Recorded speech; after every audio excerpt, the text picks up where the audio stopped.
Well, everyone knows January is upon us. We're going to get snowed on. We're going to freeze. So why not fly the coop to Florida like a lot of folks do who have maybe better sense than I do, but they also do it for other reasons. There are some financial concerns there. And that's why we're with the financial quarterback, Jim Lineweaver, today. And I thought you'd be in Florida.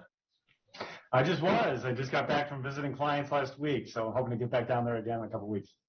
Okay, so folks go down there. They might go till, I don't know, Easter or whatever. Is there a financial benefit to spending some time in Florida? There can be, because just look at the state income taxes. We're around 5% here, but look at New York. They're almost 10%. Actually, California is over 13% in state income taxes. So a lot of people, as a matter of fact, CNBC just reported earlier this week that 600,000 people have, moved and gotten out of New York and California alone, let alone the other states. So it's about all saving this income tax that can actually help put more money in your pocket or your portfolio and really help you out in retirement. Okay, so does this mean that you leave your other place behind, or you become a permanent resident of Florida, or how do you do it? He's not just jumping on a flight down there and, opening his luggage and jumping to the beach. There's a formal process. I'd recommend, getting an accountant or attorney or, financial advisor like us to try to help you out, because you have to physically change everything. There's two rules. One is actually a visit or contacts kind of rule.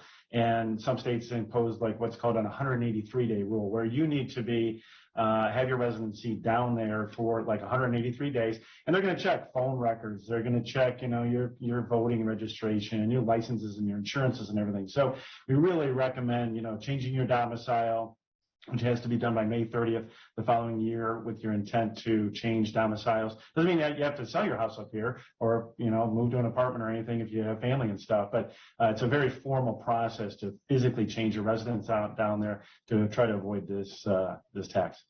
We always talk about how much you can help people if they are planning their retirement or if they're in retirement or they want to make changes.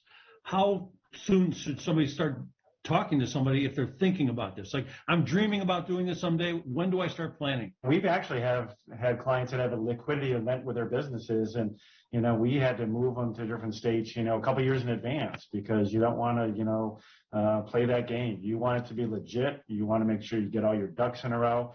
And it could be substantial amount of money that you're saving. So the sooner you can work with your advisor or, other people, the better off you're going to be to try to forecast that and really, test the waters. You want to go down there and spend a few weeks, just a month or so there too, just to make sure you like it. It's not all about the money. You got to want to live there. Hey, so, guys are sitting around the donut shop, the coffee shop right now. They're talking about their retirement.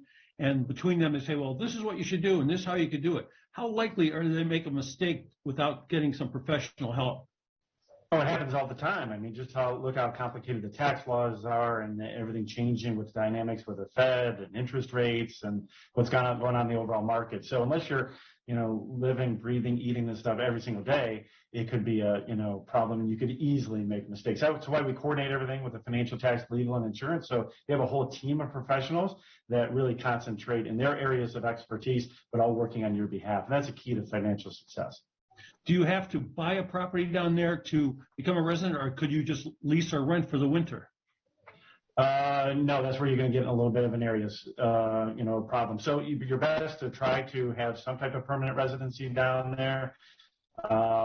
Just renting for a few months isn't cut it. You got to pass those two tests, your visit test and your 183-day test. If you had to just rent down there, as long as you meet those other parameters, you'd be fine. But I would recommend, especially with the low interest rates, it might be a good time. Even though property values are high, you got, especially relative to Ohio, that's one of the drawbacks down there. Also, some of your other insurances will be going up as well. So it's not always, clean cut. You really got to, take the time to understand the pros and the cons and make sure it's the right situation for you. So I know everybody out there did not write all this stuff down, and there is a lot of stuff there. So if you are thinking about your retirement, you're in retirement, or you want to change something about your retirement, get together with Jim Lineweaver and his team. They'll help you out. They'll put the package together for you. You'll be doing the right thing. You'll save the money we've been talking about this whole time and have a wonderful time as a snowbird. Go Snowbirds. And I'll tell you what, if you need more advice than this, don't forget Sunday, we're going to see the financial quarterback, and that's leading in the Fox News each and every Sunday.